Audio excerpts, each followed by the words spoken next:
जिन्हें शायद आज हर कोई जानता होगा, क्योंकि वो ऐसे पहले इंसान हैं जिन्हें सुप्रीम कोर्ट ने इच्छा मृत्यु की इजाजत देती है।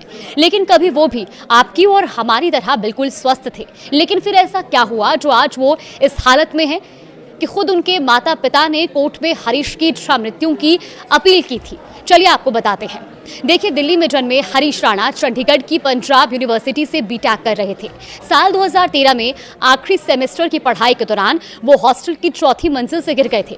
हादसे के बाद उनके पूरे शरीर में लकवा मार गया और कोमा में चले गए थे। तब से ना वो बोल पा रहे थे और ना ही किसी चीज को महसूस कर पा रहे थे। डॉक्टरों ने हरीश को क्वाड्रिप्लेजिया नाम की गंभीर बीमारी से पीड़ित बताया और इस स्थिति में मरीज फीडिंग ट्यूब और वेंटिलेटर के सहारे जिंदा रहता है। डॉक्टरों के मुताबिक इसमें ठीक होने की संभावना लगभग ना के बराबर होती है। पिछले 13 साल से लगातार बिस्तर पर पड़े रहने की वजह से हरीश के शरीर पर बेड शोले यानी कि गहरे घाव भी हो गए थे और समय के साथ उनकी हालत और ज्यादा बिगड़ती जा रही थी। परिवार के लिए उन्हें ऐसे देख पाना मानसिक रूप से बेहद कठिन हो गया है। 13 साल से कोमा यानी कि ब्रेन डेड स्थिति में पड़े गाजियाबाद के हरीश राणा को मंगलवार से अब पानी देना भी बंद कर दिया गया है। हरीश को इसके अलावा कोई ऑक्सीजन सपोर्ट नहीं दिया जा रहा। पहले ट्यूब के सहारे खाना दिया जा रहा था, लेकिन अब उसे भी बंद कर दिया गया है। ट्यूब पर भी कैप लगा दिया गया है। हालांकि ट्यूब को शरीर से निकाला नहीं जाएगा। दिल्ली एम्स के डॉक्टरों की टीम हरीश के हर नब्ज की मॉनिटरिंग कर रही है और धीरे धीरे हर प्रक्रिया का पालन कर जीवन रक्षक उपकरण हटाने का काम आगे बढ़ा रही है।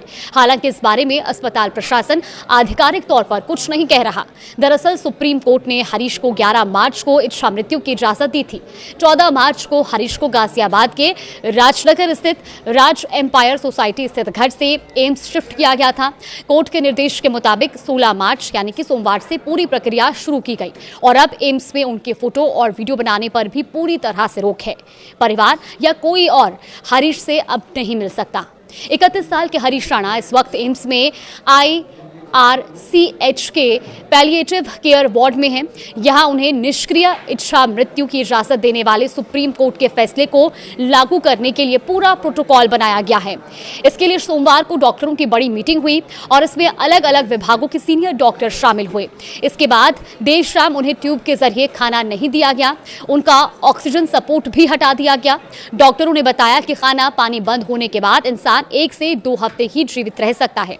जब हरीश को एम्स ले जाया जा रहा था, उसके ठीक पहले उनके घर ब्रह्म कुमारी लवली पहुंची थी। उन्होंने हरीश के माथे पर चंदन का टीका भी लगाया और साथ ही उनके सर पर हाथ फेरते हुए कहा था कि अब सबको माफ करते हुए और सबसे माफी मांगते हुए अब जाओ। इस दौरान हरीश के परिवार के सभी सदस्यों की आंखें नम हो गई। पिता अशोक ने परिवार के सभी सदस्यों से माफी मांगी थी और कहा था कि ना चाहते हुए भी ये कदम उठाना पड़ा। परिवार ने कहा था कि हाईकोर्ट ने तो हमारी याचिका खारिज कर दी थी, लेकिन सुप्रीम कोर्ट ने मंजूरी देकर हरीश पर बड़ा उपकार किया। हमसे उसकी पीड़ा देखी नहीं जा रही थी। बेबसी ये है कि वो बता भी नहीं पाता कि उसे कहाँ क्या तकलीफ है। हम तो इसके पैसिव यूथेनेशिया भी नहीं बोलना चाहते। हम इसे भगवान की गोद में छोड़ रहे हैं। जब हरीश प्राण त्याग देगा तो बहुत सम्मान से घर लाएंगे और उसे अंतिम विदाई देंगे। हरीश के दिल्ली एम्स में शिफ्ट होने के बाद से परिवार में खामोशी है। पिता भी किसी से नहीं मिल रहे हैं। सोसाइटी के लोग बताते हैं कि वो भावुक हैं। बहन और मां दिल्ली एम्स से लौटने के बाद भी रोती हुई नजर आई। मां निर्मला ने कहा था कि जिसे जन्म दिया, पाल पोस कर बड़ा किया, फिर से अबोध की तरह उसकी देखभाल की। तो देश में इस तरह का ये पहला मामला है जहां जस्टिस JB पारदीवाला और जस्टिस KV विश्वनाथन की बेंच ने एम्स को निर्देश दिया था कि हरीश के लाइफ सपोर्ट सिस्टम को चरणबद्ध तरीके से हटाया जाए और ये प्रोसेस इस तरह से की जानी चाहिए कि मरीज की गरिमा बनी रहे।